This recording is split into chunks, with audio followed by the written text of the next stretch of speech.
Good evening, ladies and gentlemen, and welcome to another episode of America in Black and White. Tonight, we have a very special guest. We have Cybersecurity Division Chief Dr. Joseph J. Burt-Miller as our guest tonight. Dr. Joseph is a native of Mount Vernon, New York, with a heritage rooted in Jamaica, brings a unique cybersecurity and project management perspective. His approach involves leveraging his deep knowledge to enhance understanding, creating clear avenues for workshops and conversation. This fosters deeper understanding of cybersecurity among teams and partners. His style of government project management is characterized by clear communication and mutual respect, instilling confidence in his effective leadership. Dr. Burt-Miller is a United States Air Force veteran with a wealth of experience in IT cybersecurity, project management, and cloud-based applications. His career in the United States government spans over 20 years, during which he has served in critical roles at agencies such as the DoD Cybercrime Center, Department of Homeland Security, and currently as a division chief within the National Security Agency. Dr. Burt-Miller's commitment to the cyber community is unwavering.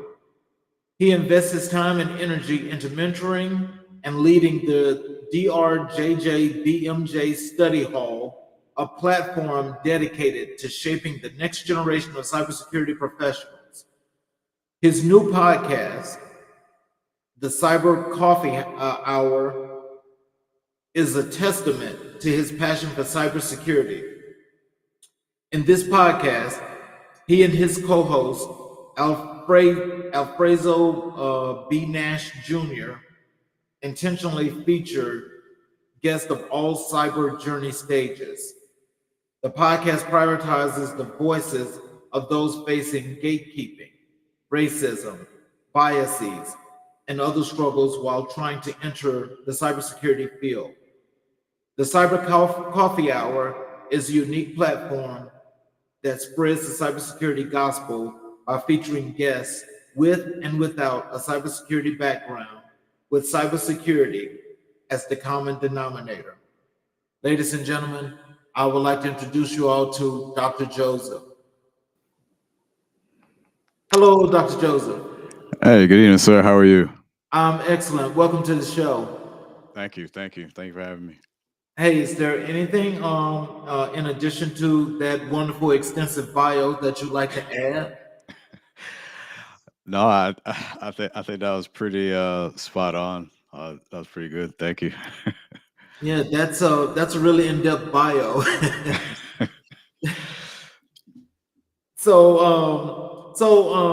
guess let's just go ahead and let's just dive right into this. Tell us, with your position at NSA, um, can you tell us how did you find your way to NSA? Okay. It's a bit of an interesting story because the NSA was actually not even on my radar initially. Um, quick story I'll share. So while I was still at DHS, I was pursuing my next role. I was looking to move up and move ahead. And so at that point in time, I was actually applying for positions at CISA, and that's the Cybersecurity Infrastructure Security Agency. And it was arduous, I would say. I mean, going through the anyone listening to this will know going through the job application process, updating resume, going to job fairs, what have you, just going through the whole ordeal. But for me, just not being able to get through, and around this point in time, I think I just finished my doctorate, and I remember I put a post out on LinkedIn, just sharing that, and I had someone reach out to me who responded to my post. He's actually a career coach, and so we set up a one-on-one chat, and we were just talking strategy. I just shared with him just where I was, and like I said, I just spent almost nearly a year, trying to apply, trying to move on to the next level, and just not getting through. So he shared this advice with me, stating for me to look at the intelligence agencies, and because his perspective or his strategy was, I can come back, or to take a different path, working my way, maybe go through intelligence agencies, then come back and try CISA again with having that on my resume. And at that point in time, I was very despondent. I was in my mind, I was like, well, if I'm not getting into CISA, how in the world am I getting into CIA or FBI, what have you? So, but at that point, I was like, I'll try anything. So I took his advice. I applied, and I only applied two positions within the NSA, and one of which is the one that I have now. And since then, as I came on board as a cyber engineer, and then recently I was promoted to a division chief within the agency, and I've been here about say a year and a half. So for one, it taught me quite a few lessons. Just taking, being able to be, I think number one, being able to be coachable, being able to listen, to take advice, and also not to take things personal. Don't, try not to be too much in your feelings. I mean, I think we are gonna feel a certain way about things. We are human, but I think you do have to get to a point where, all right, now what's the next thing you got to do? What's the next step? And so when he shared that with me, and again, if we never had that conversation, I would still, I most likely would probably still be at DHS right now, honestly. So he shared that advice with me. I took it, I listened, and like I said, it really just changed the course of my career, and I'm very thankful for that. And so much so, we actually connected. We met up and had a couple drinks together down in the city in Virginia, and really got to really know him, and very cool brother. And I just show my appreciation and just thanking him, because like I said, if you never shared that with me, I probably would still be in the same state as I was before. Well, something, I understand how those government agencies go because my last employment was with labor, and I was there for 10 years, and that was 10 years too many for me. Yeah. It was too much bureaucracy. I couldn't Wow. handle it. Wow. Yeah. So is it with cybersecurity, and I'm assuming that that also means dealing with AI and building technologies and things of that nature. Are those the things that you've always done? Not, I would say not professionally. I've had my interest in them, but um, and I'm sorry, I'm trying to think of what I can share. But I guess what I could say is that AI for sure has always, been on my mind. As far as you know, caught my interest. And even if you look back a couple of years ago, where cloud was like the main buzzword, everyone was trying to get in the cloud and having the cloud implementation. So I think AI now is the next big thing right now, and many organizations are working to get that implemented and see how it could work best for their organizations and for the employees. Um, so I could just say yes, it's something that's of high interest of mine. Definitely want to learn more about it. Be just be well read. Like I said, just keeping in mind, just staying abreast of like the newest things, the newest technologies that come out of it. Um, as you see, like even with Google, Amazon, a lot of these different companies are having or utilizing AI and trying to improve their processes and try to make things, whether to automate, main thing to automate, and just trying to make things better, try to make really try to take out, uh, try to deliver maybe a product in a more efficient fashion. So, but yeah, it's definitely something that I really pay attention to. So I'm gonna take a couple of steps back, because one of the things that I read in your bio when you actually was saying, that there were some issues of people that look like you and I getting into cybersecurity. Sure. Is it that, can you tell us, like, do you see many people that look like us own those companies, or is it the prevention of us actually getting the knowledge to start those companies? So I would have to say, and with as you mentioned with my podcast, the Cyber Coffee Hour, we've actually had the opportunity to even interview um, a couple of members who started their own companies, particularly rooted in AI. One in particular that comes to mind. We just recently we had Mr. Ryan Smith. Um, he started his AI company, so we had a great conversation with him and just just how he gets started. Of course, going through the rigors of entrepreneurship. But but no, from what I've seen, I think I would say probably my biggest thing is that I want to make sure that especially the next generation that's coming up and want to get into this space and into this field to understand that this is for them that they can do this type of work as well.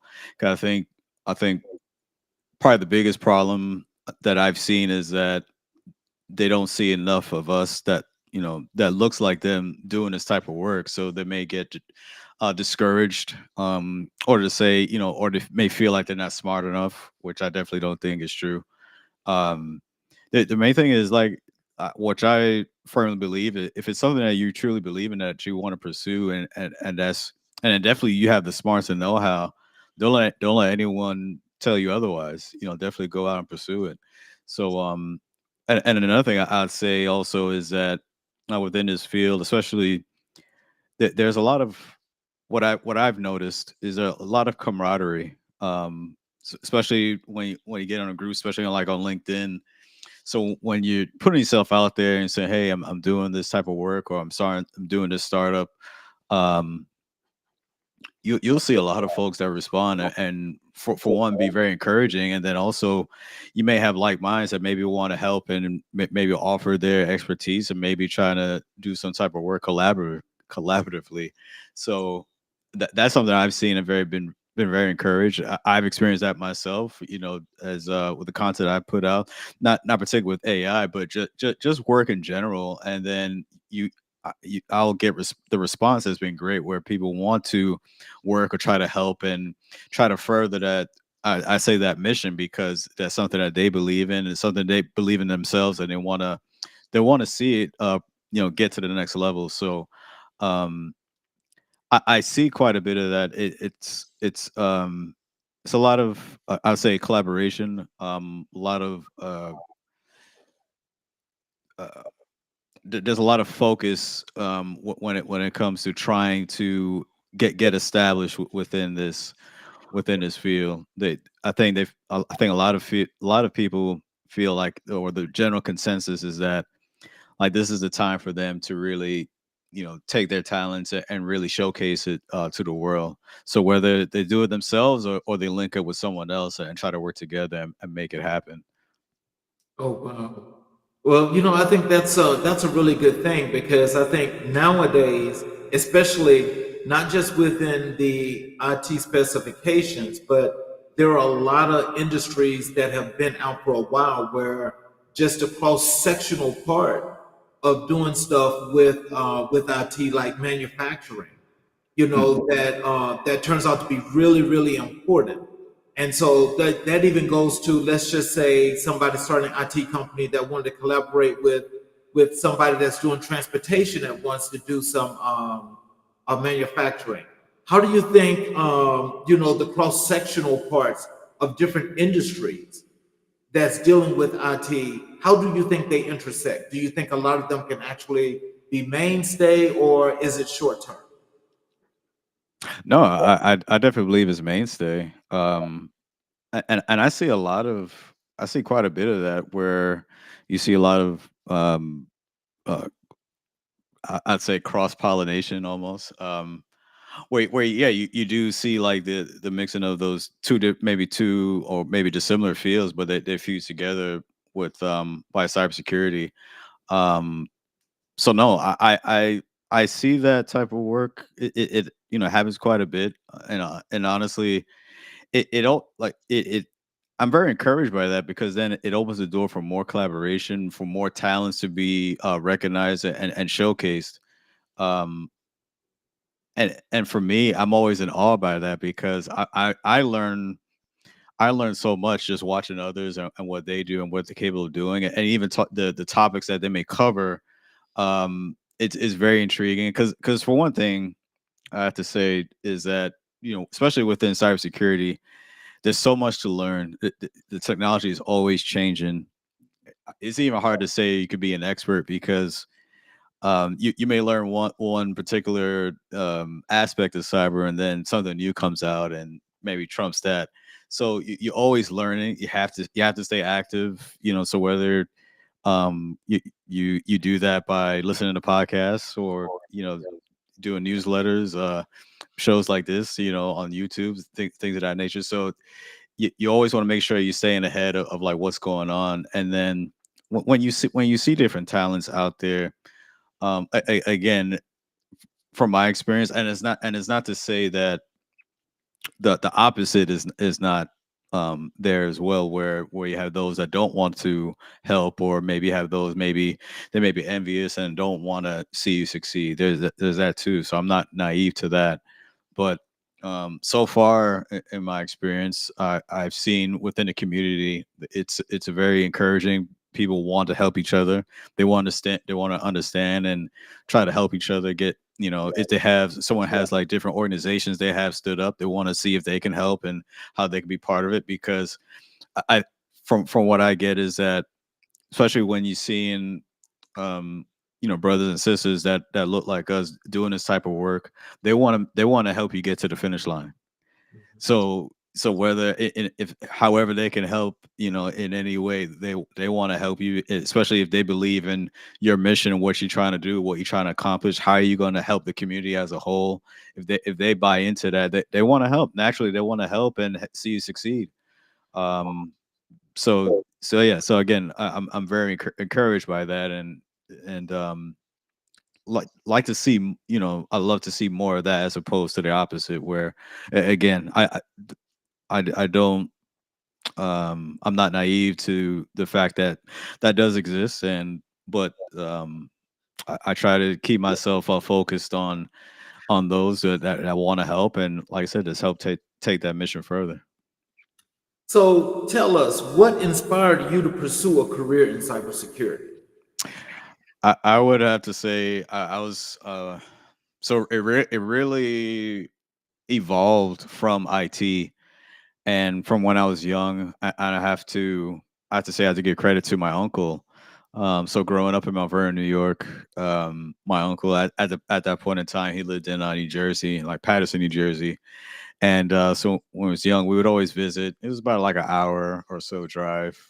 Father would take us to visit, and whenever I visit, go into my uncle's house, he always have like PCs, monitors, keyboards, mice, all over the place, and I was always in amazement, always in awe, and I would always ask because he was always working on something.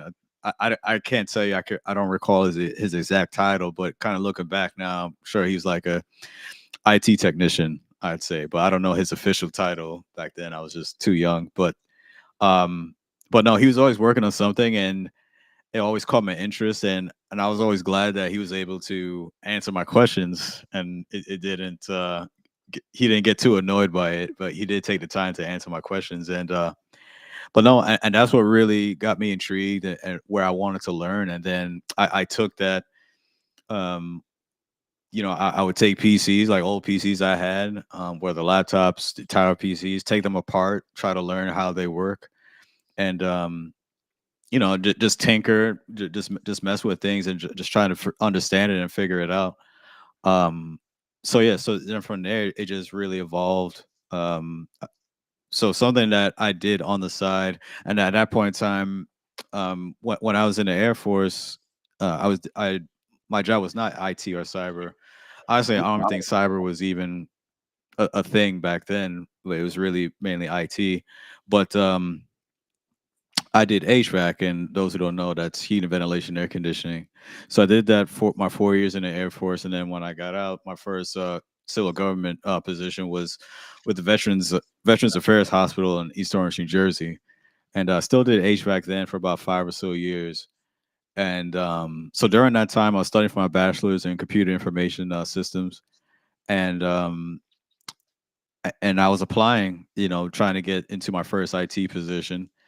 And I have to tell you, like, it took me at least 7 or 8 times before I finally broke through. And I'd have to say that made me appreciate it that much more, because I know the failures I had to go through in order for me to finally get that one success or that one yes.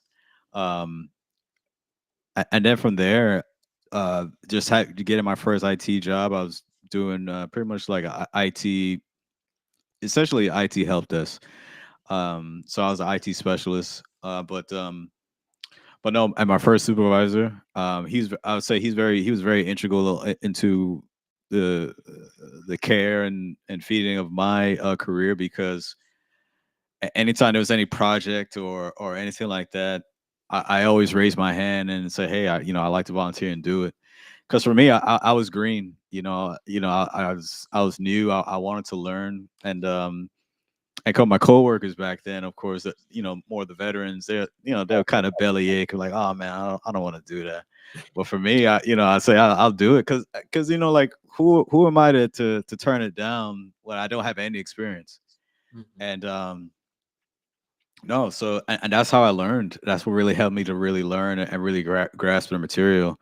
And so yeah, and he took note of that. He witnessed that. He understood that. He watched me, and then I think he really spent more time with me, give me a lot of advice. He always, like I said, he would start looking out for different projects that he felt would help me to develop, and I always appreciated him for that. And and as I moved on, and I bounced around within my career, but as I moved on to each step of my career, we stayed in contact. He's retired now, like in Florida now, but I still keep in contact with him, let him know like just how I'm doing and just like where I'm at, currently in my life and then my career, because I firmly believe that really showed me then like how important mentorship is.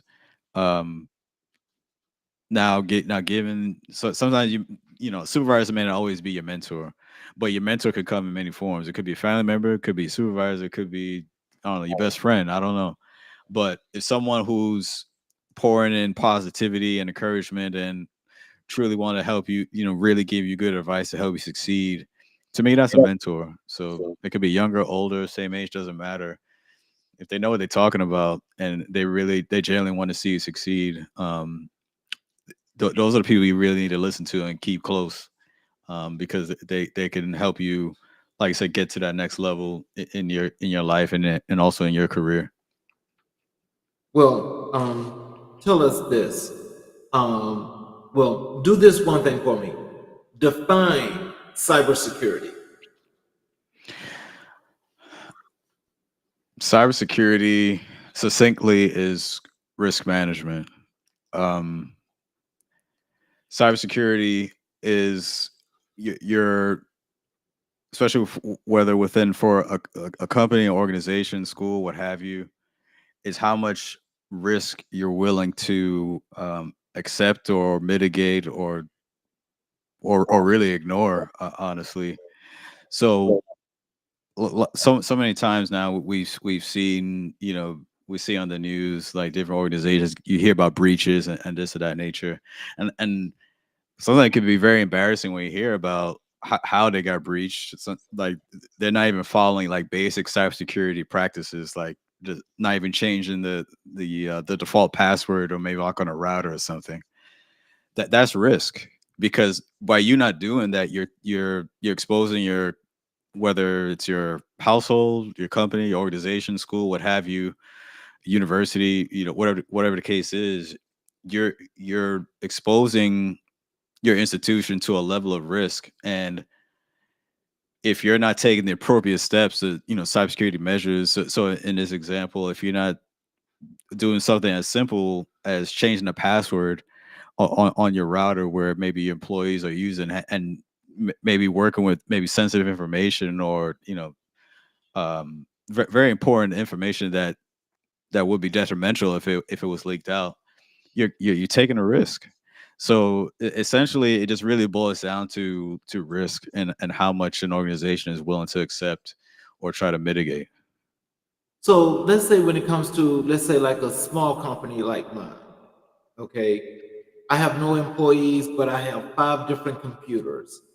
How does cybersecurity benefit me, and how would that work? Well, for one, I think with pretty much any organization now that's getting established, you you're gonna involve some aspect of cybersecurity, um, especially if you're going online. As soon as you get an IP address assigned, you're introducing cybersecurity, and then by default you're introducing risk. Um, I think that's where company owners that are maybe getting started with a company, and it may have nothing to do, maybe their focus is not cyber, so you don't have to be, your focus doesn't have to be cybersecurity, but when you're operating online, maybe you're selling clothes or selling a different product online. You're gonna have to be online. You have a website, maybe you use the social media, you have your accounts, your bank accounts, making sure they're using two-factor authentication. You want to make sure you keep your account secure, to where you're not putting yourself susceptible to theft and fraud. So all that, it still involves some aspect of cybersecurity. So as an owner, um, if you're not well read into uh, the full dynamic of cybersecurity, then that's where consulting comes in. Hire a cybersecurity consultant, one who can come in, evaluate your system, see what you're exposed to, that they can examine the vulnerabilities that you may be exposing your company to, your network to, and then they may provide an assessment. That now it's, and again, it ties back to risk. As an owner, you take that assessment, but you don't want to do anything with it. You're like, you know what? I don't want to pay for that. I'll just accept the risk. 2 days later, then you hear about this big breach in the news because you didn't take the measures to secure your network. Again, that's why I say it's really no big definition. It's just risk. it's, it's risk. It's just how much you're willing to deal with, how much you're willing to accept, and also what you're willing to mitigate. So in that same example, if you're willing to mitigate the risk, you say, okay, you take the assessment, you see the things that a cybersecurity professional pointed it out. Okay, I need to make sure I get this firewall installed. Okay, I need to make sure I'm using two-factor authentication. Okay, I'll make sure I'll do that. Now, it's not to say that you're going to be impervious to any cyber attack, but you're making it that much harder for it to happen. It's almost like living in your house, and when you turn on your alarm, but you leave your front door wide open. Okay, your alarm is on, but anyone can still walk in. So it's the same kind of deal. Don't leave your digital door wide open. Make sure you're securing it, especially something. And also, like, if you have your business, I don't have to tell you. I mean, it's something that you worked hard in getting developed, established. Like, why would you want to make it easy for someone to take advantage of? Take the proper steps, get it secured. And again, if you're not familiar with how to do that, that's where cybersecurity consulting comes in. So when you mentioned this risk, um, and when you think about, let's just say like, with me doing the show tonight, Right. and let's say I've got, I'm used to my computer popping. All of a sudden, it starts slowing, and so in the process of doing the show, let's say we get maybe halfway through a show, and then all of a sudden, it seems like things start like just going haywire, you know, and Okay. it's just up and down in this drag and so forth. How would cybersecurity have prevented that from happening? That, well, for one, you'd have to, you have to understand what the problem is. You have to understand, um try to get an understanding of what it is, because not everything that happens is necessarily going to be a cyber attack. It could just be, maybe you just ran out of memory, or it could be something simple like that, where it doesn't necessarily have to be any nefarious action that happened. So that's why troubleshooting is very important to really get to the root cause of what caused the issue, as with the example you just gave.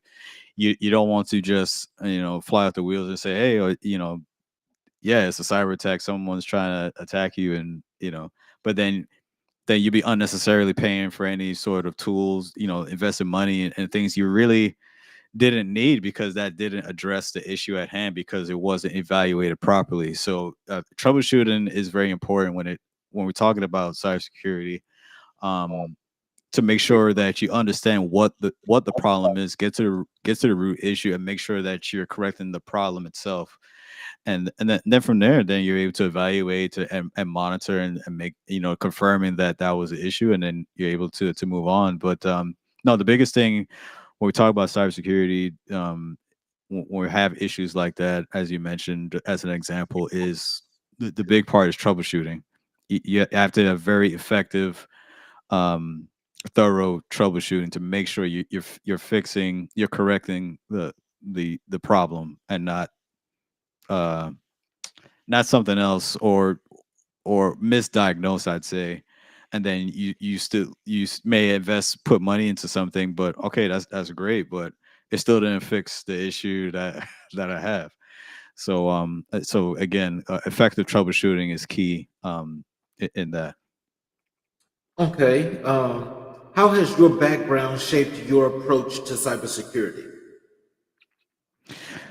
My background, especially now for me, in my position, um, leading my division, I've had the experience where, um, I've had different, uh, experiences, or different, leadership, where I've had leaders that want to, they try to, oh my gosh, I'm sorry, Control. They want to control things. right, yeah, yeah, yeah, they don't lead, they don't come from a place of, I guess, passion, I'd say. They they're pretty much just using their title, and say, I'm the boss, and you do this, you do XYZ.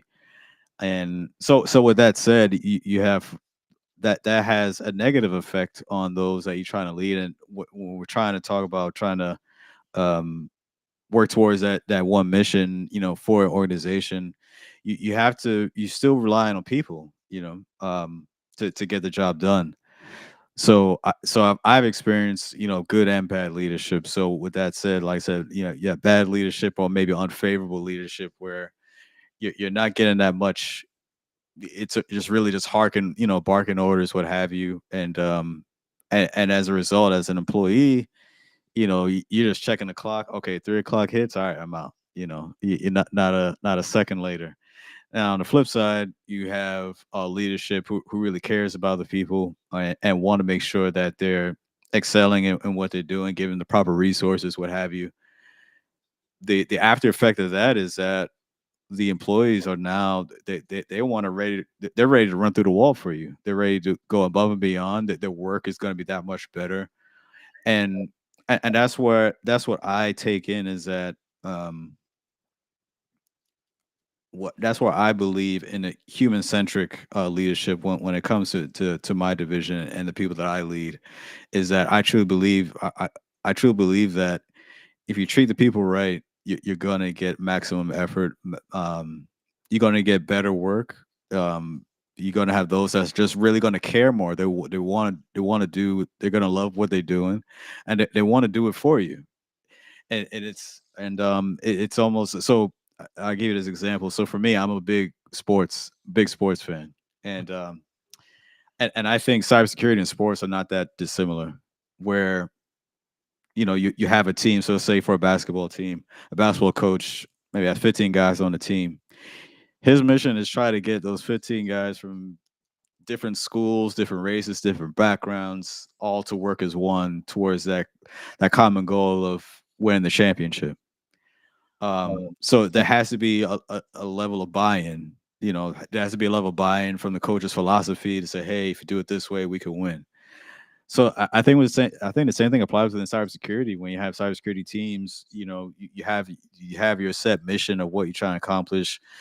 Whether you're defending networks, for your local organization or maybe a more grander scale for the country, you want to make sure that the people that are doing this, that you're entrusting to carry out this important mission, that they're able, for one, they're able to do it, but also too that they have the proper resources and they have the proper mental state, mentally healthy, to do the job, to do the work. They don't basically don't want someone, you don't want to have someone to come into, an environment and they feel unsafe. They're not going to focus on that. They're going to be worried about, oh man, my boss is going to yell at me if I don't do this X, Y, Z, whatever, and they're not going to do the work right or whatnot. So it's definitely very important that we we have the people that are doing the work, that they're entrusted to do the work. You give them the proper resources and just let them thrive. And then if you see areas of where they can improve, help them. Whether it's proper training, um, get them with mentoring, things of that nature. Well, like whatever the case is, you help them to achieve so that way they could be, for one, they'd be better employees, and also two, then when you get better employees, you have a better team, and and as a whole, you're able to put out a better product and better work. Especially when we talk about very high impact, um, very important missions that they need to be carried out. So taking care of the people within your cybersecurity teams is very important. It can't be ignored. What are the current challenges facing the cybersecurity industry?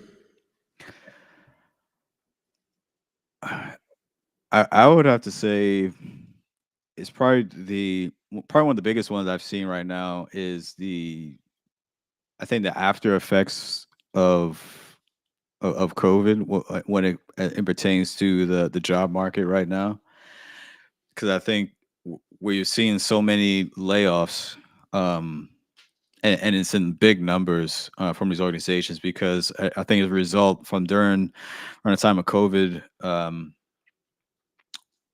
there was a lot of hiring, and I would say maybe over hiring, and then now as the markets and everything of that nature kind of stabilize now, a lot of these organizations, they realize, oh man, we can't keep up like this. We're starting to operate as a loss, so now they have to start laying off employees, and it's really in big numbers, honestly. So with that said, it makes trying to get into try and get into an organization and try to secure a position makes it that much harder, because a lot more people, the market has become more saturated, especially when we talk about entry level.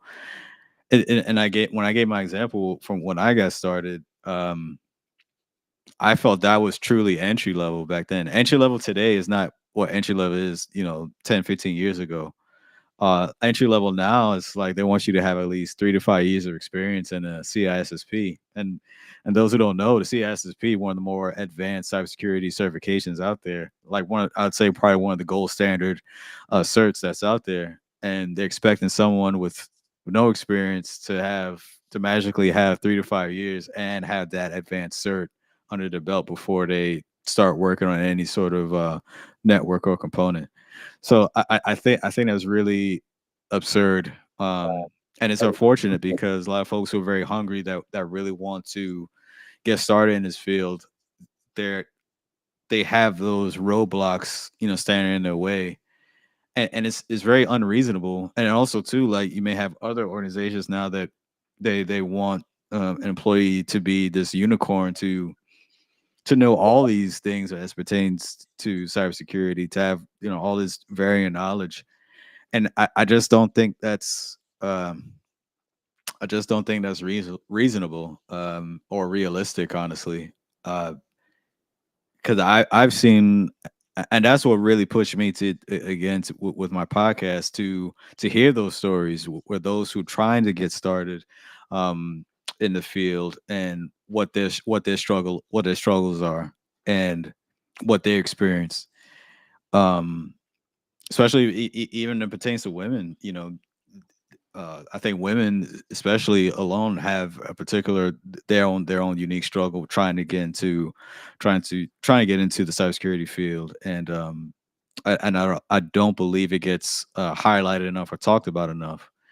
Um, so that'll probably be the biggest thing that I've seen is the job market, probably the biggest challenge right now, um, and just trying to get there needs to be work done as far as when we're talking about these entry level positions, and I don't know whether that's I believe probably say HR has a part in that as well because so again it's just unrealistic for someone who's just getting started um, to have that amount of experience already just starting out and the prerequisites what they want these individuals to have just to get in it's just not it's not realistic and honestly it's unfair so it's something that needs to be changed and I will say I am encouraged by our new cybersecurity national cybersecurity director Harry Coker he wants to make some changes which I'm in agreement with where he wants to remove like the education requirements or at least ease them to where you don't need to have the 2 or 4 year degree and because in my experience I've worked with individuals who don't have maybe the highest degree getting into to work this field but they're very smart they know what they're doing they know how to work these systems so some of them they've worked on them ever since they were young and they just know it and they don't necessarily need maybe that certification or that degree to get in um so I think it should be and for it may sound funny someone for me because I myself I have my doctorate in cybersecurity but for me I didn't pursue it with thinking that I need to get this degree to get a job. I was already working in the field already, but for me, it was just a personal challenge whether I can do it or not. But for those again, for those who are getting in, my biggest advice and what I share with my mentees is that when you're looking to get into your first job, your first cybersecurity job or IT job, maybe looking at help desk, um, look at the requirements, see what they're asking for, maybe go a little bit above their requirement. Um, and then when you do get that first, when you're working in your first organization, make friends with your training department. Get to know and say, hey, I want to pursue this certification, I want to pursue this degree, and have your organization cover you. Because the main thing, as long as it's within your same job role, it's related to your job role, what you're doing, then it should be fine. Of course, funding is always going to be the main thing, but as long as funding, everything else is cool, and supervisor sign off, then you should be good to go. I wouldn't. Yeah, I just don't want people to go crazy thinking they got to have 5 6 different certs and all these degrees and it's not and I don't say that in a disparaging way. If that's something you want to pursue, then yes, do it, but don't feel you need to do that in order to get in.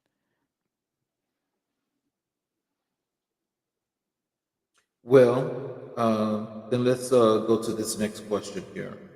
Can you discuss any recent cybersecurity trends or developments?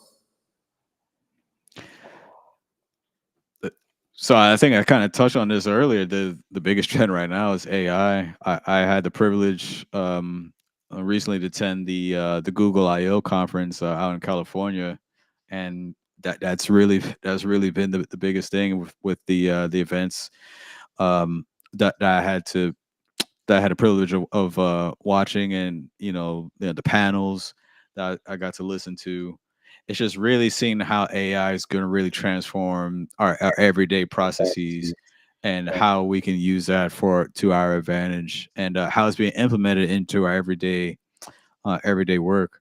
Um, I would say one of the biggest tools I saw was for at least from Google perspective was Gemini. So I, those familiar maybe with Chat GPT, Gemini is pretty much like their equivalent, Google's equivalent to Chat GPT. And you're seeing more organizations start to develop their own chatbot, AI chatbot, AI assistant, what have you. More organizations are trying to use AI, like I said, into their everyday processes and how to automate and make things more efficient by using AI.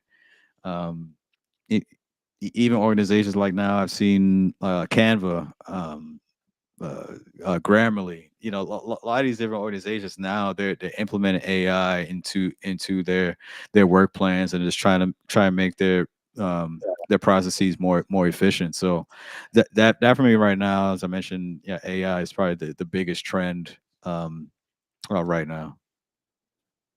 So let's jump to the side here for just a second. How you're an entrepreneur? Am I correct? Yes. Okay.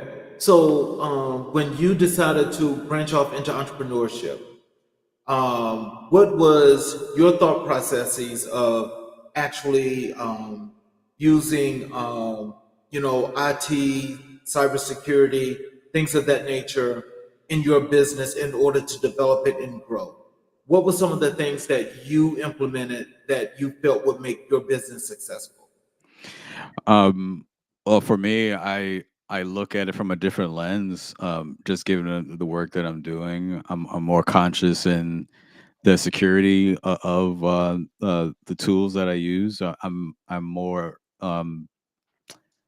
I pay attention more as to maybe what programs I use or don't use because I may know a tool may be vulnerable to an attack.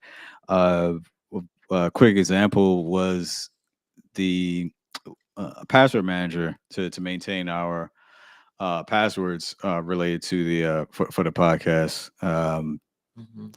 Guess I don't want, man, I don't want to put him on blast, but we had switched from one and from one password manager because we had to switch from LastPass to what we use now, Bitwarden, because we saw the recent attacks. They had significant breaches under LastPass, and just watching that closely, I was like, man, we got to move over. We got to get out of this. And so I think after the first one, we made the move and switched over to Bitwarden, and and then surely enough, we felt validated in that because then there was another attack that had happened. I think there was a couple of probably at least two or three more incidents that happened since then with LastPass. Um, so just using that example, just being more in tune of like what is happening, like what type of tools to use or to avoid, because of that, to make sure that I do harden the systems and make sure to protect the data that we're using to make sure that it is protected. Um, and again, you're trying to, like I said, mitigate that risk. You're It's not to say you're going to be impervious to it, but you're just trying to do your best to make it that much harder for something to happen. You don't want to make it easy. So yeah, the different tools, even like social media outlets. So like right now, like certain outlets we just refuse to use because um, being in tune of like their security practices, what have you, just not in agreement with it. So we just rather just avoid it altogether. So it's just having a different lens, just paying attention to different things, and maybe like another owner who may look at things in a different way. They may not see a problem with it because again, they're not maybe security conscious or security focused when it comes to that. Um, what we want to make sure, like, so for instance, like email encryption for like certain data that you're sending, or any documents you want to send over, especially anything that's sensitive, you want to make sure that it's encrypted. A lot of, I would say, a lot of maybe non security focused entrepreneurs maybe not be thinking about that. They're just thinking, okay, I just want to send an email. That's it. I just want to make sure it gets to so and so, and and be done with it. But someone like myself and other, I'm sure other professionals can attest to this, is that especially what the data contains, you want to make sure that security is up to par. You can't just rely on certain systems, if they're not, or maybe organization, I say, if their security practices are not up to snuff, you want to avoid it. So it's just having that keen eye and just looking out for different things and just paying attention to it. And again, the biggest thing is you want to protect the data, because the data is what is really gold, honestly. Because without it, you're pretty much, you don't have anything, because everything we're doing is online. And data is the most precious commodity. So you want to make sure you're taking all the steps you can to make sure it's being protected. So again, you just pay attention to you taking appropriate security measures. You want to make sure that you're using the right tools. Knowing when to pivot, if you like, if you're using a tool and you're using it one day and then you see some things changing, okay, we gotta make a move. Just like I said, just being in tune of like what's going on, what's happening, and understand, have that, like I said, having that eye, and just making sure, again, that at the end of the day, that the data that you have is being protected at all times. So, if you can you tell our audience, some tidbits as to, you was just mentioning like little pieces and bits of things that happen, but can you give our audience, some tidbits as to, some things to look for when it comes to cybersecurity, or when they want to keep their systems protected? Yeah, sure.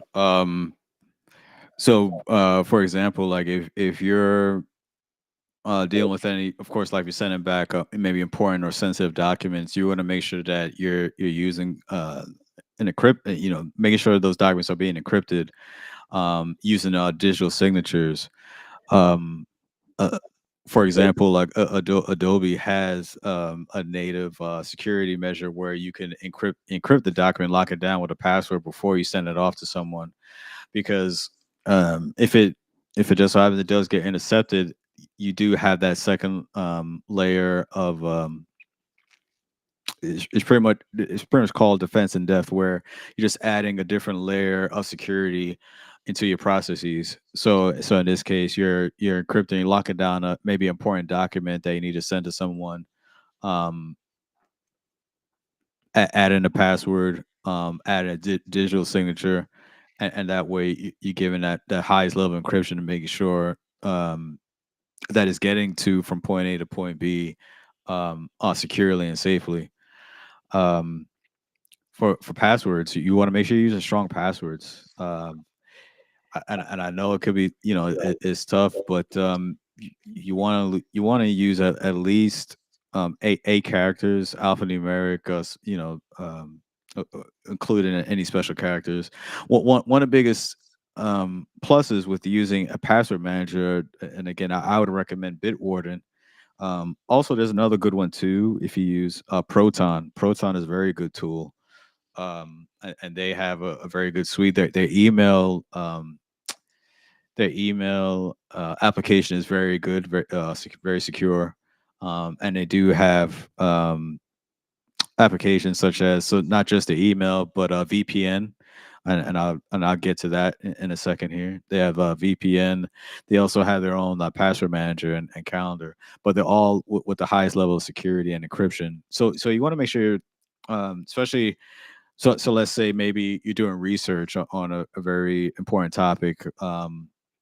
You want to make sure your research is being protected.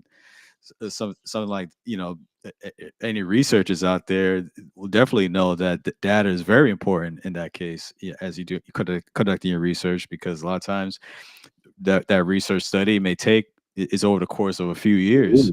So you definitely want to make sure it's being protected, and you're able to access it securely.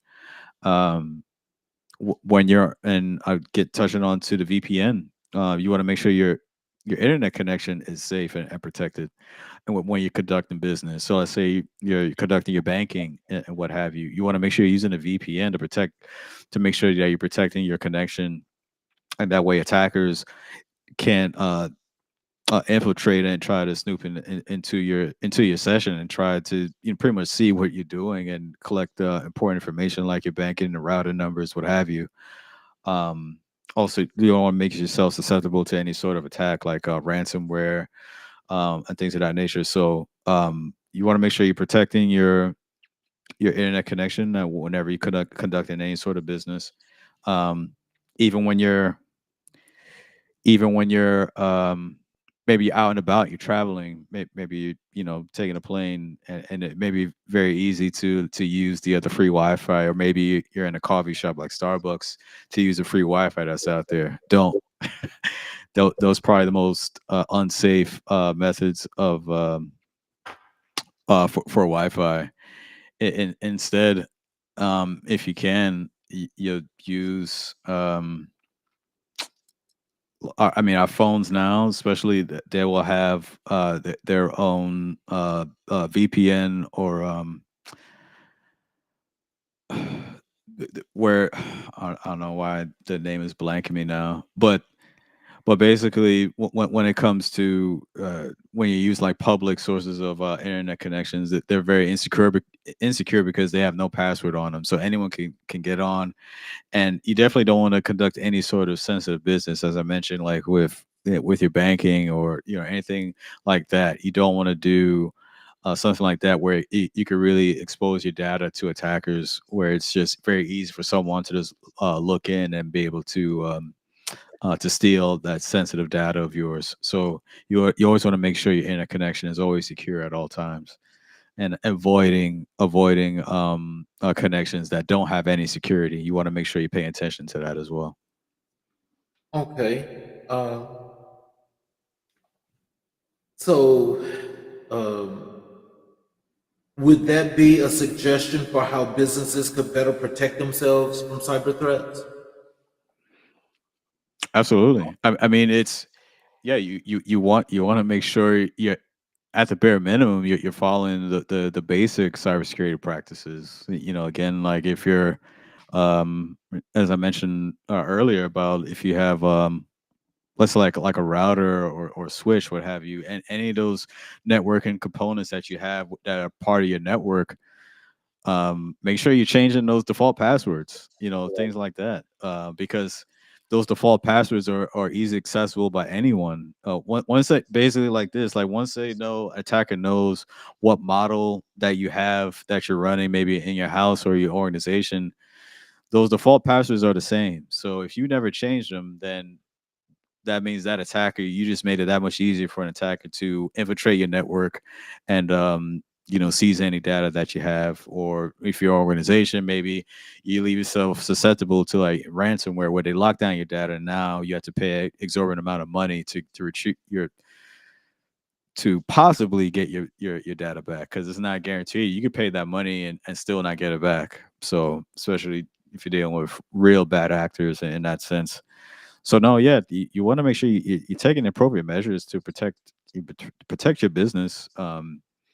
Make sure you're protecting your like how you conduct your business. You want to make sure everything is secure. Um, and it's really, you want to make sure you just get into those good habits. And maybe unlearning some of the things that may have known, going in, and just paying attention to like what's the new standards when it comes to cybersecurity protection, for your business. So whether you want to take it upon yourself, and you can read up on the latest NIST documents, but again, that's something maybe more so for like a cybersecurity professional that'll take care of that. And that's why I say again, if you really want to make sure that your organization is up to snuff, have a cybersecurity consultant come in, evaluate your network, and give you a full assessment, and then from there you could take the appropriate steps to make sure you're hardening your network and protecting your data. Well, tell us this: what role does education play in cybersecurity awareness?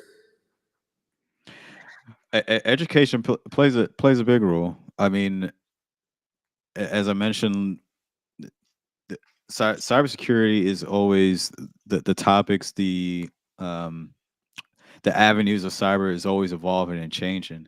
So if you're not keeping yourself up to date, abreast of what's new, the latest technologies, the latest threats, that's also a big thing too. Is also you want to make sure you're keeping yourself educated on the threats that's out there and what those threats are capable of doing. So maybe certain practices that were acceptable maybe 5 years ago that may not be acceptable now because these threats have found out a way, adversaries have found out a way to counteract that. So you want to make sure you're keeping yourself up to speed of like what's happening, what's going on. So education does play a big role, a big part in cybersecurity. Because honestly, without that, I I mean, if you're not keeping yourself up to speed, then you either retired or you just don't care because because I mean that has to be it because like again so much happens, too much happens, it happens too fast within this field for you to not stay up to speed, or keeping those that where individuals on your team where it's their job to make sure that they know, keeping those type of people on your staff to make sure that they're staying on top of those things for your organization. Well, ultimately you do have to make sure you're staying abreast of the latest trends, technologies, adversaries, threats, threat actors, what have you, because it's always changing. You know, security measures are being broken, so they, practices, as I mentioned, practices that was acceptable yesterday may not be acceptable tomorrow. So you always have to make sure you're keeping yourself educated on what's going on and how to best protect your company or your organization. In your present day, since you've been working in cybersecurity, have you seen an actual company that has been catastrophically hit that basically destroyed all of its infrastructure?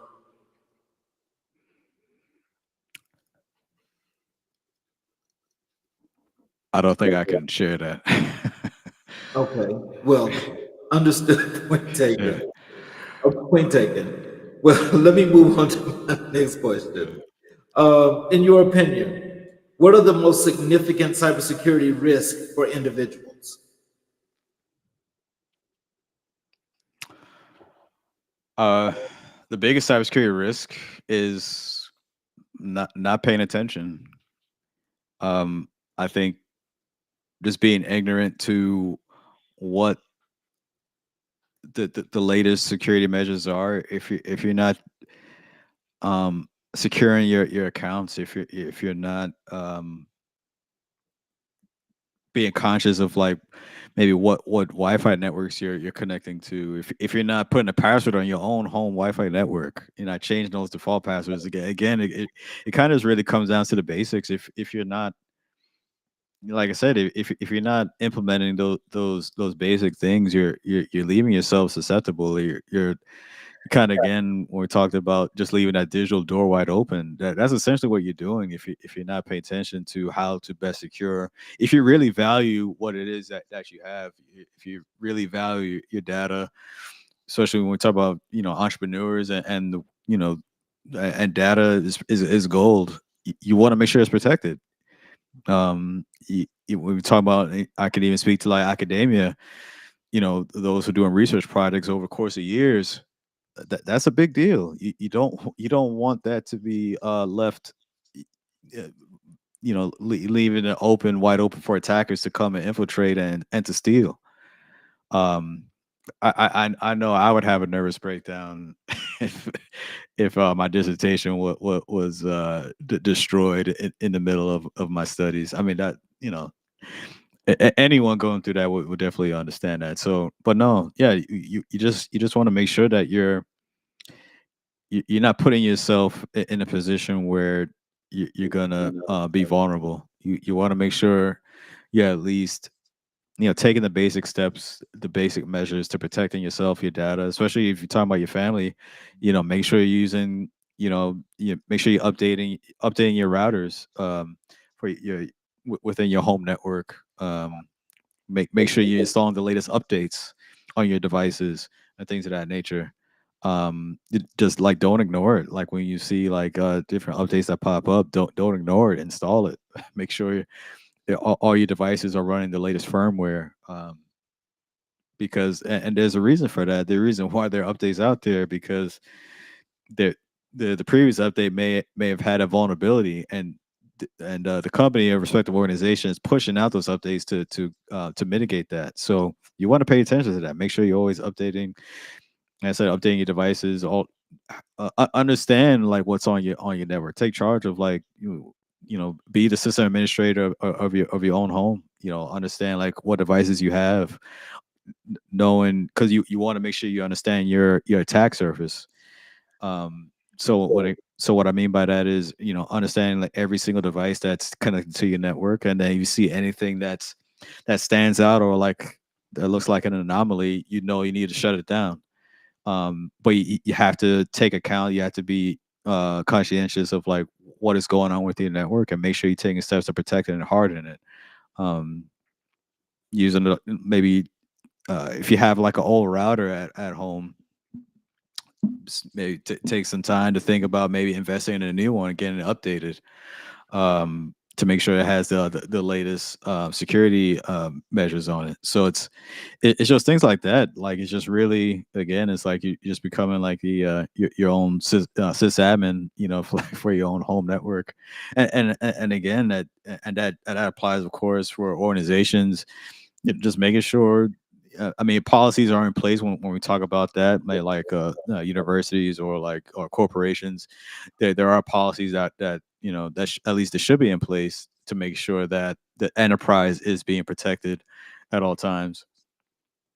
So those actual sysadmins are making sure that the devices, the computers, printers, what have you, are they're for one that they're all being updated, and then make sure that they're being protected. To have the latest encryption, like I said, the latest firmware, what have you. Um, ultimately, you're just putting yourself in the best position to really be successful. Honestly, I think that's what it really boils down to. You just want to make sure you're protecting yourself, protecting your devices, and protecting your data. How can individuals enhance their personal cybersecurity practices? Um, y- Probably the best ways is what are you consuming as far as when it comes to like cybersecurity? So whether it's like, and I think I kind of touched on this, where you're listening to maybe different podcasts, you're reading news articles, just subscribing to e-newsletters, what have you, that are focused on cybersecurity, that talk about the latest trends, the latest, um even the latest breaches, like the latest news that's happening, just having an understanding of like what's going on, so that way you are well informed. You're more well informed to take action, and to say, hey, oh, this may directly affect us, or my corporation. I need to take these steps, or maybe I need to talk to that consultant, that cyber consultant, and say, hey, I need you to come look at my network because I think this may affect me. But without doing those things, then you're leaving yourself susceptible because like I said, the news happens every day. Things change all the time. So if you're not paying attention to what's happening, you're doing yourself a disservice. Whether it's your home network or for your organization, you're going to do yourself a disservice by not just staying in tune of like what's happening. So that way, you're more well informed to take the appropriate action to help to best secure your networks. What advice would you give to aspiring cybersecurity professionals? My advice is to always, for one, maintain a growth mindset, because as I mentioned, like within this field, things are always going to be um changing, evolving, you want to make sure that you are have that open mind to learn and absorb new material. Um, you want to make sure you get in tune with mentors, someone who's experienced in the field that can help guide you and shape and help you, you know, along your career and give you advice as to the best steps that you need to take. Some, you know, I think a real good mentor will sit down with you and understand like what it is what that you want to accomplish, because cybersecurity as a whole is a very um it's a very broad term. There's so many different lanes within cybersecurity. Um, so once you have an understanding of what it is that you specifically want to do, that I think having a mentor there will help you understand. Okay, you want to pursue this type of position, or maybe these are the certifications they need to pursue, or maybe the degree you may need to get, what have you. Because having that strategy will, for one, to help you save money. Because you just don't want to be taking tests, you know, and taking certification exams for no reason. You just spending and cert exams are not cheap, especially now. I think they get more expensive. So you don't want to waste time and money on certs that you may not even use because it has nothing to do with the path of cyber you want to pursue. Um, so again, just having that strategy, understanding what it is specifically that you want to do, and just have that targeted approach going forward. Um, being also, you know, if you're not ready to, if you don't have that mindset where you want to study and continually learn, I'd have to say then cyber may not be for you, because without having that, if you're not really out there really trying to learn and try to understand new technologies, new trends, what have you, you you're gonna have a hard time, I'd say. Not to say it's impossible, but it's gonna make it that much harder.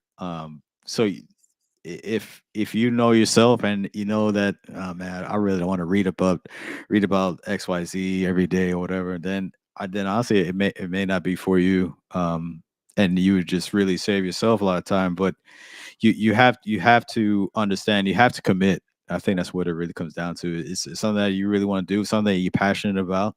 So if it's, like I said, you know, someone maybe want to do like cyber threat intelligence, you know, someone could, you know, spend a lot of time and reading up articles supporting that, and really maybe doing like maybe home labs, what have you, just really showing your expertise. And also that's very helpful when if you're pursuing, you know, when it comes to like interview time, when you're able to demonstrate some of the things that you put out on paper that you could do.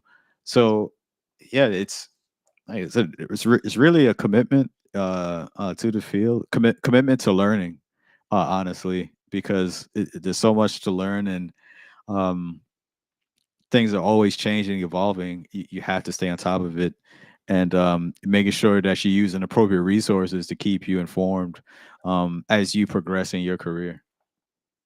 So, just on point blank and period, is cybersecurity necessary? Yes,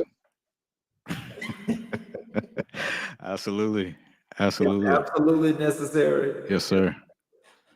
Okay. How do you see the future of cybersecurity evolving?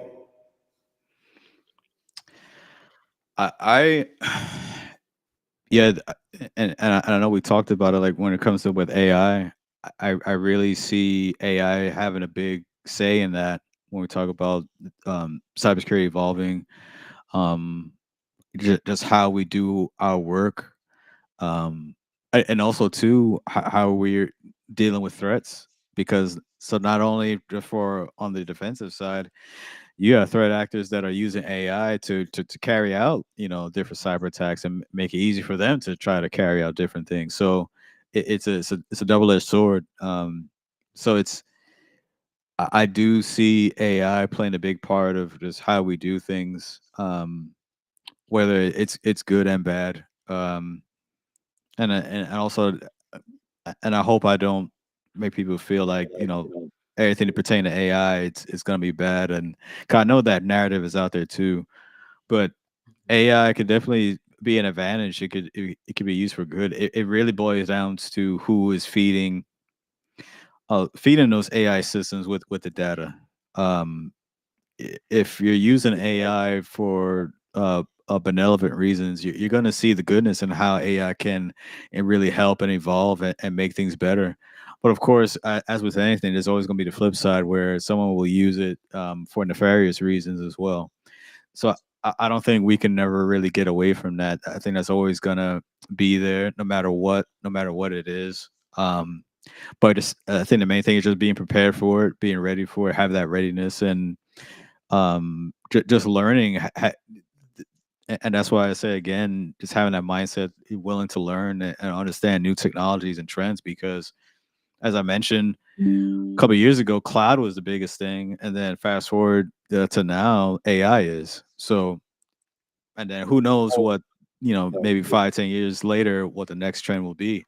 So it's always changing, it's always evolving, and you just want to make sure you're keeping yourself up to date, and you're you're putting yourself out there to learn, and also and also networking. And that's probably one thing I probably neglected to mention is creating a great creating a big network, a deep network with those who experts in the field, and I would say even just really those from all levels, whether CISO, CIOs, or those mid level, or and even those who are just getting started, because I think also that helps you to be more well rounded, and help you not lose perspective on things, because you're learning it from you learn in different angles from different perspectives. So creating a great networking, getting out there, understanding, working with others who are working in this field, and learn from them. Getting an understanding of like what they've seen, what they've been, maybe their organizations have been exposed to, and just really taking it back, and getting that, and is really that brain trust. Just learning, and and that to me will help motivate you to become, I say, like a better engineer or just a better cybersecurity professional, because now you have those people within your circle who are, like I said, very focused, well informed, and it just makes you want to step your game up. That's probably, I'd say, probably the biggest thing is to make sure you're networking, getting out there, those that are very, like I said, very well versed within the field, um, and that way they can share that knowledge with you, and then you can use that to benefit yourself, your company, your organization, and then also help the next generation that's coming behind you as well to keep that going. So, what do you say to the people out there that are watching this that have concerns in this evolution of AI, that AI is going to replace people? What do you have to say about that? Yeah, I definitely understand that, but it's we the biggest thing when it comes to that, we always have that fear for things that we don't have a full grasp on, or full understanding on. Um, I mean, perfect example was COVID.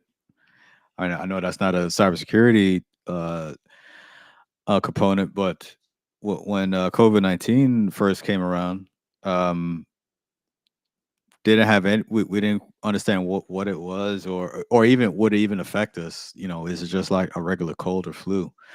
And of course, as time went on, we definitely understood that wasn't the case. Um, so yeah, you do have that fear because you have the unknown. You don't know what's going to happen, how it's going to affect you if you do catch it. Is it an immediate death sentence if you catch it? And it's it's again, when you don't have that understanding, but then as time went on and we get to research it, understand it, we're able to get a grasp on it, and then now, um, and it's not to say that not to make light of it, but we're able to handle it better, have a better understanding of it, because now we took time to understand it. So I think when it comes with AI, we have to take time, and that's why I implore people to really take time to really study and understand, and maybe go to workshops, go to conferences, understand what AI is really about, understand machine learning, take courses and classes on there's so many different resources that are out there now, like Udemy, Coursera, LinkedIn Learning, with courses on AI. There's so much material that's out there. Even YouTube, you can find courses or presentations that are being done centered around AI. As I mentioned, for myself, when I attended Google I/O, again, the biggest theme during that trip was AI. So just learn from different leaders in the industry, experts who are working with it, understanding like what is being done, what are the trends, um, and also that may even inform you of maybe your career choice when it comes to cybersecurity. So maybe say, hey, you may take an outlook in, for maybe a certain position of cyber that you were originally going to pursue, and maybe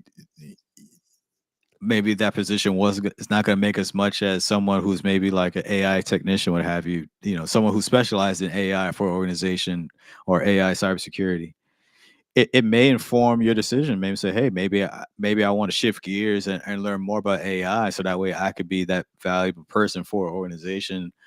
I could be that AI person for a school or organization or corporation, because I've taken that time to learn about it and understand it and be able to help defend against a unique threat when it pertains to AI. Well, see, just to add a little bit more to that, because I think about when you say the unknown, and that causes Right. a lot of fear and things of that nature. But when you think of AI, I mean, it's already been projected that people that are in the parts of the financial arena, that companies are already preparing to replace them with the AI.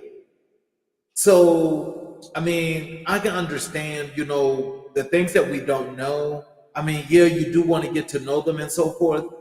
But, I mean, what would be the certainty, for an enormous amount of, especially the work population, that you're not going to be replaced with AI? What is the certainty on that? That now, I guess that is hard to say, because the purpose of AI is to make processes more efficient, faster. Um, you do, and that's why I feel like you do have to pay attention of like what's happening, what's changing, what are things that are coming down the pike. And now, I will have to say that I think some positions may be changed or fused together to try to save in a cost saving measure, depending on what it is and what's needed to get done. But also at the same time, you do still need people to operate those AI focus programs or processes. So and that's what I mean, is that trying to get ahead of the curve. If you see something, especially when it pertains, if you have an understanding of like your job role or whatnot, it can be easily usurped by AI, where it can easily be done where you don't, not to say it can't be done by humans, or it doesn't need as many humans to do it. That's something you have to pay attention to. I think I just don't, I guess at the same time, I don't want people to just feel just be ignorant completely of it, and it's like, the job is safe. You do have to take an honest look and see like what is happening, especially if your organization, let's say you have a team and say, hey, we're looking to get this new AI program to handle XYZ. If you fall within XYZ, then you I think that's where you need to perk up and say, hey, do I need to cross train? Do I need to upskill? Do I need to maybe make a move to be that person to operate that AI program for the organization?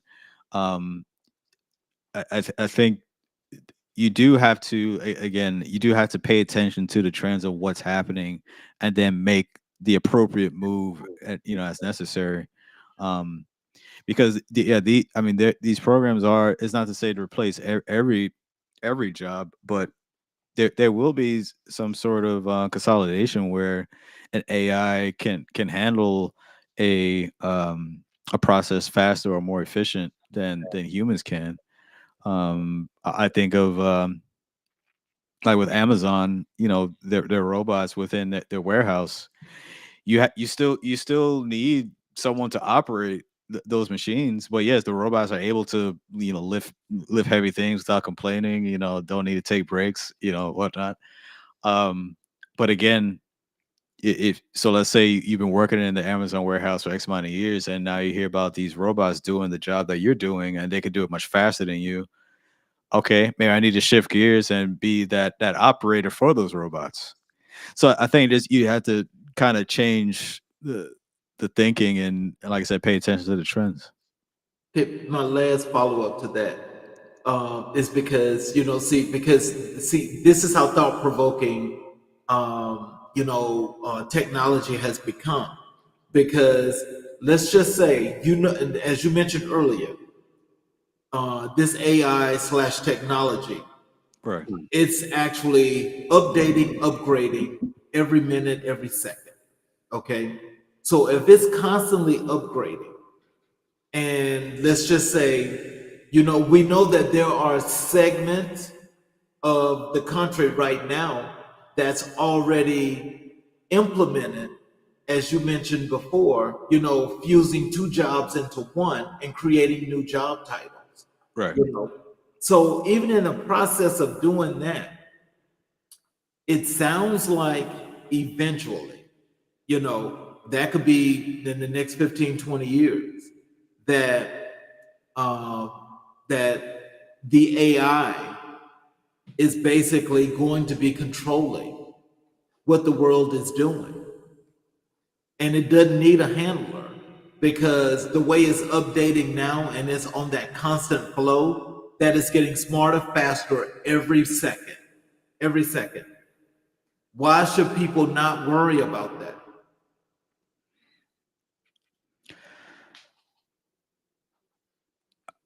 I still believe humans are still needed. I don't necessarily believe that AI or AI machines or we're just gonna be living in like that Will Smith movie, I Robot, where we just have robots all over the place. I don't believe that.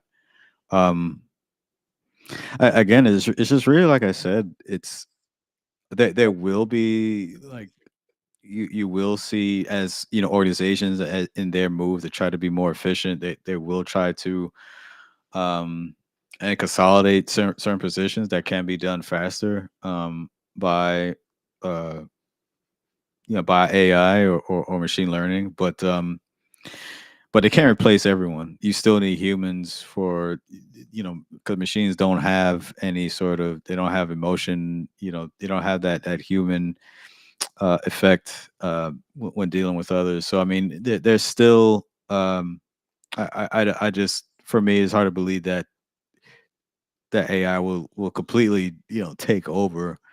Um, and again, and that's why I feel it's just really taking time to understand like what AI really is, and like I said, go to some workshops, take some classes on it and get an understanding, um, link with some experts in the field that are working with AI with their corporation organizations every day, and get a better understanding like what it is, and that way it helps to dissuade the um what's being perpetuated, whether media, what have you. But then you're able to get a fully better understanding of it, and that fear you may have, it helps to subside it because now you're understanding. Okay, AI maybe is only capable of doing this, or you still need depending on the organization, you still need humans to carry out certain aspects or some certain things with AI is just not going to be used at all because it may make it too vulnerable, for maybe the data that it could potentially touch. Um, yeah, it's hard for me to say that uh, it's going to replace everything. I don't believe that. Um, Especially when we talk about I know like within within the government, certain government agencies are looking to, to use AI.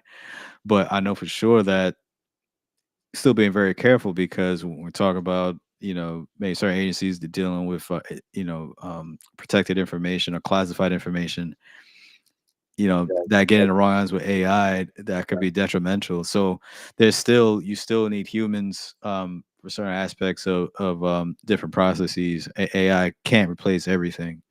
AI, I look at AI as a tool to get job done. Is not going to it's not going to replace a whole human. It's a tool to help us get to accomplish a goal, or to accomplish a task more efficiently.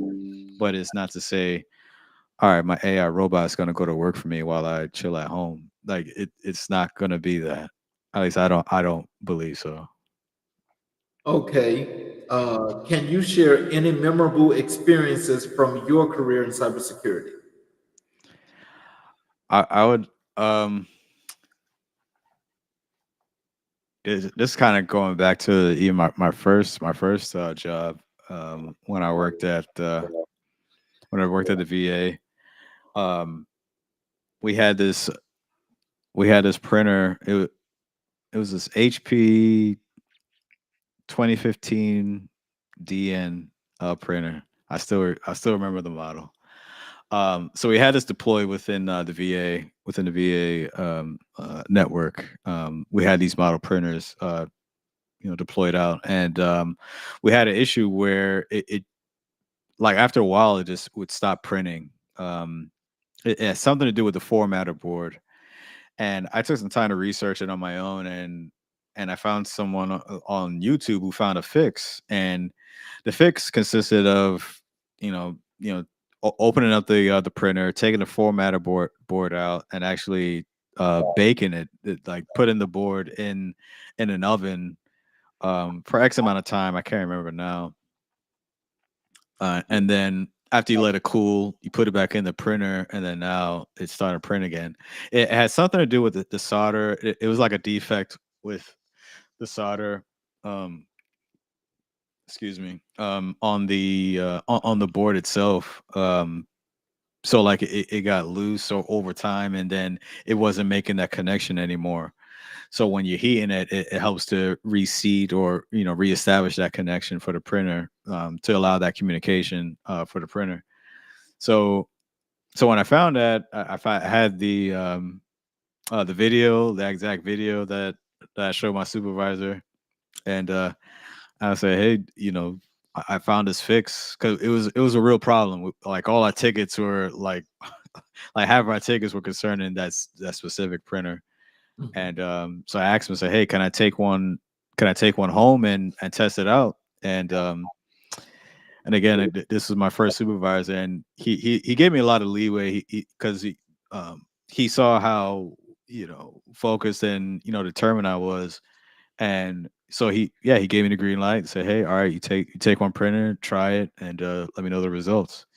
So I took it home. It was like a little home experiment, and I tried it out. I took the formatter board out as it did in the video, and sure enough, it worked. I was able to print. I was actually able to print again. So when I brought it back, I was excited to report the results to him and say, "Hey, all right, you're gonna be our baker guy now." Because he's so when we had those issues, so that's what I would do, at least until we were able to get a more permanent fix. And but no, that was something that was very memorable to me, because again, I still remember that, all these years, because and again, it's a testament to how important, having a mentor is, someone who believes in you and really trusts in what you can do and what you're capable of doing. Because, so let's say the flip side of that, if he didn't have that trust in me, it's like, nah, nah, you ain't doing that. Then you're stunning someone's growth, stunning, you're not allowing someone to grow and really, for one, allowing someone to really like make mistakes, to learn and be able to grow. And I think that that's an issue nowadays, when it comes to those who are trying to pursue you know, trying to get into cybersecurity. I think hiring managers are not patient anymore. Like I said, they want those unicorns, you know, those who can do it all. They're not patient to allow someone to, like I said, to fail. You know, allow someone to fail and to learn from it and get better. I don't think that happens too much anymore now, which is unfortunate. But that's what really stuck out to me, you know, all these years is that, you know, that experience. I thought that was is like I said, it was a learning experience, and it helped me to get better. It helped my curiosity and really shaped, you know, how I work, and you know, just being curious and just working through things, troubleshooting, and just really going through it to not just give up after, you know, one instance like, oh, it's broken, all right, I'll just leave it alone. I think that experience really helped shaped how I view things, and just knowing that when you encounter problems or issues, to really, you know, really dig deep and dig further, understand, do your research, do the work, and see how you can get towards that solution. And you know, whether you do it yourself or you're working with others, but just taking that initiative and just doing the work, and like I said, you'll be so proud of your results once you finally get it, because now you can say, yes, that was something I did. Now, tell our audience, what does cybersecurity mean to you? Cybersecurity to me, um, it means intelligence, innovation. Um, things are always, you know, emerging. I'll say emerging technology. Um, because within this world of cyber, there's so many. It touches so many different aspects of our lives. You know, whether we like to admit it or not, it does affect us in multiple ways. So you don't need to work in cyber to know that it does affect you, or in some form or fashion. So, um, and for me, just having the privilege of working with, you know, very talented, intelligent individuals who do this type of work, I'm always learning. I never consider myself that. I feel like I've, I guess, quote unquote, made it per se. I feel like I'm always learning, and because I always want to get better, you know, and there's always someone who knows that much more. And, you know, just, I think just being humble and understanding that, and just having that, you know, having that mindset, that growth mindset, and also too, just being coachable. You know, you know, don't stand on pride where you feel like, you know, so and so can't tell me how to do this. And no, man, if whether, regardless of title, class, creed, what have you, age, whatever, if they know what they're talking about, I'm gonna listen. You know, that's what it boils down to.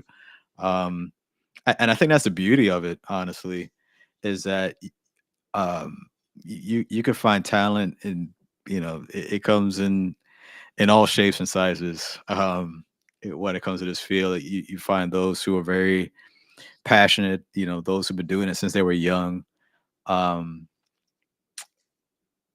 and it really shows in the type of work they do, you know, whether through their home labs, or maybe they create their own YouTube channel, or they write their own blog or things like that. And they, because they want to share that their knowledge that they have, that they've acquired, and they want to share it with others.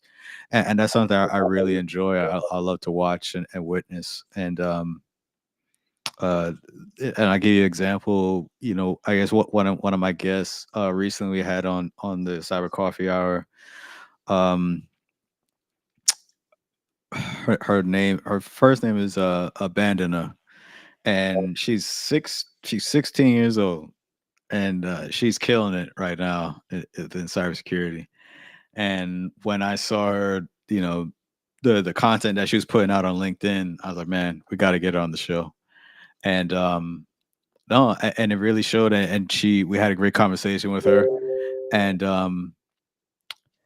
she even treated us with a demo. You know, doing working with a try hack me room, you know, for us. So I thought it was really cool. Like I said, I'm always amazed, just um, the pure talent that comes into this field. Those who really, um, really want to the passion that people have working in this, and again they want to share that knowledge and just working with others. So it's um yeah. So for me, man, it's to me, cyber is everything.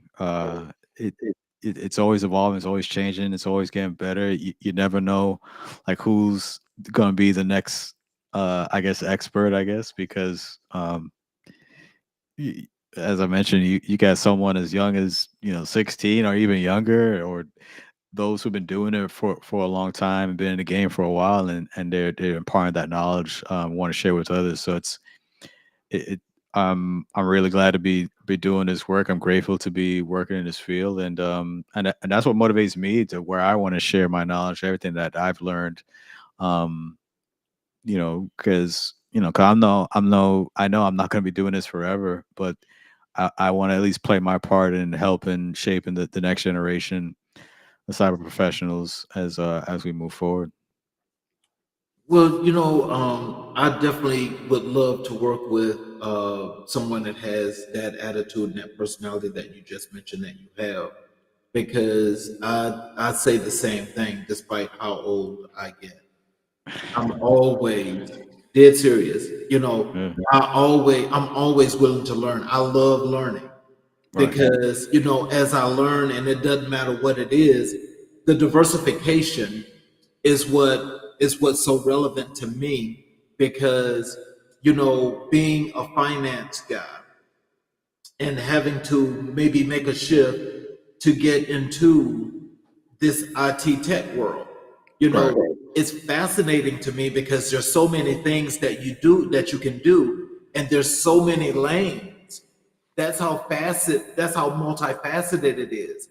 And so I think when you work with somebody that's willing to learn and to share knowledge and things of that nature, it makes a work environment totally just perfect.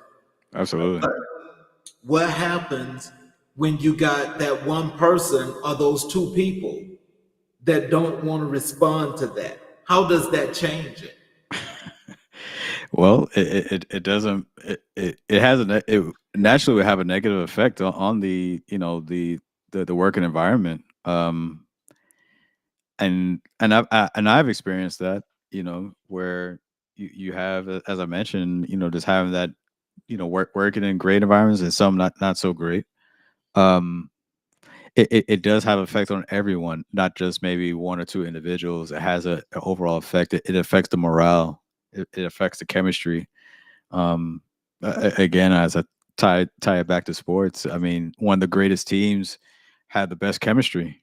They were able to work together and get the job done. So it's really no different within cyber. Like if you want a cyber team to really excel and do well, you got to make sure that you have the right personnel.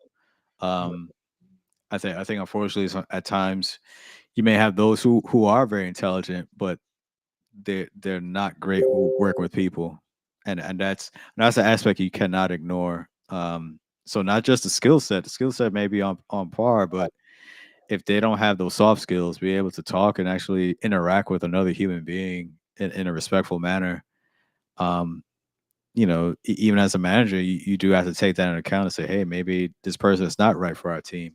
Yes, they may have the skill set, the requisite knowledge, but if they can't work with others, it's going to bring down the overall morale of the team, and we just can't bring them on board. Yes, sir. This is the final question for you. What are the essential skills for success in the cybersecurity field? Yeah. Essential skills for success in this field, I think I touched on it, is just having that growth mindset, being willing to learn. Don't stand on pride, man. If you have someone that's knowledgeable and is able to share that knowledge with you, take it, learn, be coachable, you know, um, be humble. You know what I'm saying? Like, um, don't you, just being able to receive, especially to receive criticism, whatever it is. Of course, I'm not saying if someone is being, disparaging you, I'm not saying to be disrespected. That's totally different. But no, if someone is helping you and trying, and the overall mission is to make you get better, take that into account and learn. Take the time to, if it's something within cyber that you really want to pursue, take the time to learn about it. Connect, create that strong network, connect with others. Maybe if you can go to some conferences. And it doesn't have to be any big ones. Like, go to something that's local. You start out doing that or doing some local meetups. It doesn't have to be nothing too crazy. Just putting yourself out there. Learn, like I said, and also even using this platform, LinkedIn. If you're one that, if you're on social media but you don't really utilize LinkedIn much, maybe this is the time to maybe dust off that LinkedIn account and put it into use.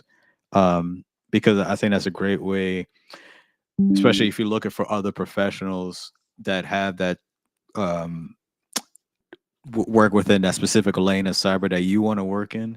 I think LinkedIn is probably one of the best ones that you want to use. So you want to do that, create that network, develop those relationships, and because you never know, like later down the road, where they may come in, where you could lean on those relationships, whether you're trying to get into a job or you're trying to advance in a job, and they may have some contacts that can help you along the way, and also vice versa. It should always be like a two-way street.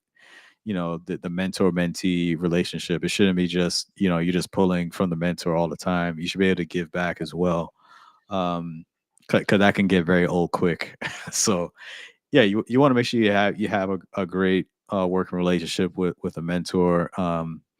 And uh and like I said, as I said before, you just making sure you're staying in the know of like what's going on.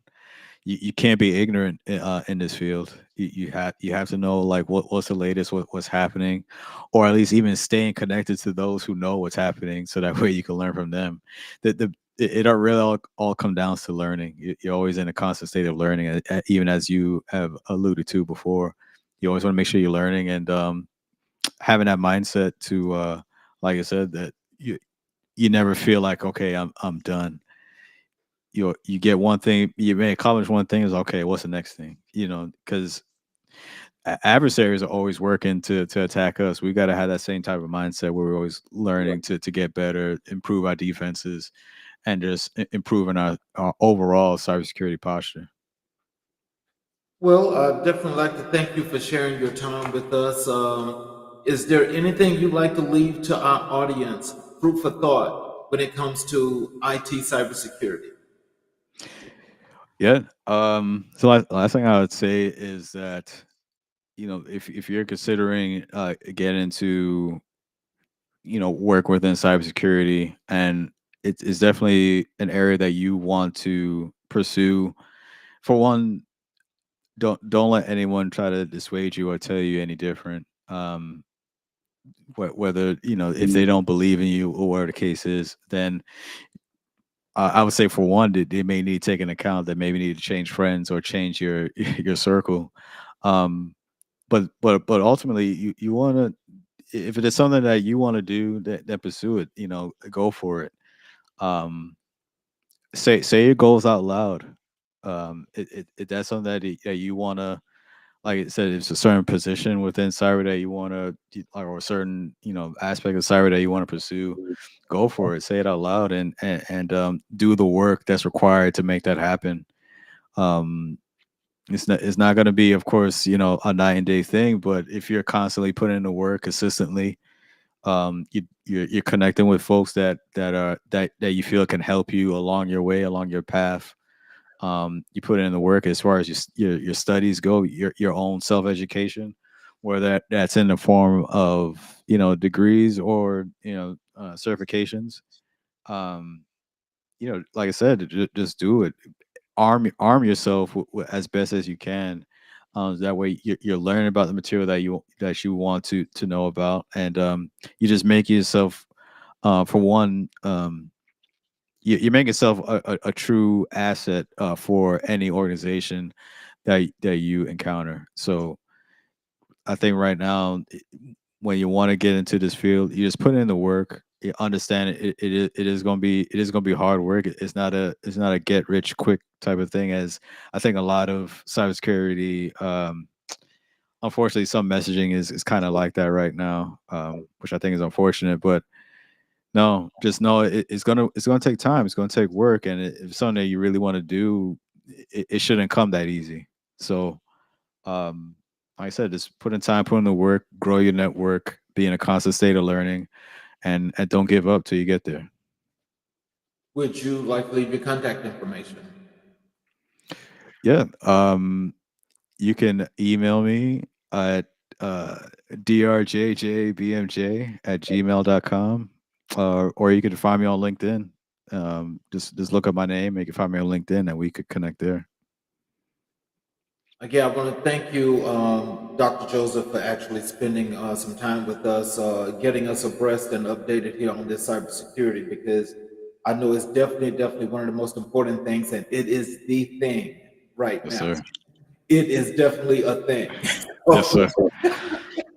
So, with with that being said, I mean, I hope that everybody is thinking about, in some shape, form, or fashion, of getting involved in what Dr. Joseph was just sharing with us, because it's very important to know that as we advance into the next century, that we definitely have this going forward, because this is the thing that's propelling our future.